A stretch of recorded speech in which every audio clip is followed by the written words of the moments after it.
If you're just joining us now at 8 a.m., we want to get you caught up on this breaking news. A person hit and killed by a car on the west side of Indianapolis. That's where we find Fox 59's Eric Porter with the latest from the scene. Eric, what can you tell us about the incident?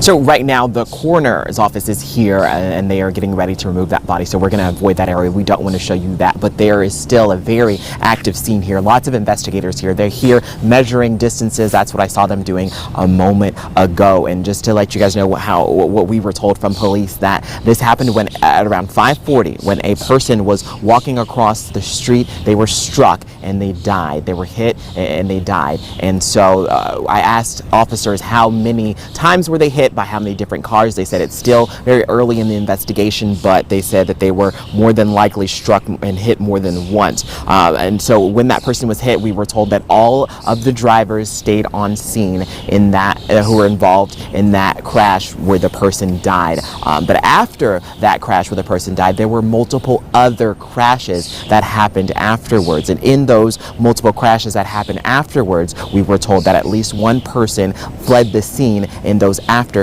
crashes, and at least one person was taken to the hospital in those crashes that happened afterwards. And so again, police are working to get to the bottom of this and get more information. There are a lot of unanswered questions. Very, very sad and somber situation here. And what we were told, you know, most people who were involved did stay on scene. So there's a lot of people mourning over here. That's why police have asked us to come down here to give them their space and let them do their thing down there as they're investigating, and not to bother the people who stayed here and who are cooperating with the investigation. So that's why we're kind of far back, and they are investigating. They are talking to those people who were involved there, asking them questions and getting more information from them. And once we get an update, we'll bring it to you guys both on air and online. Live here, Eric Pointer, Fox 59 News.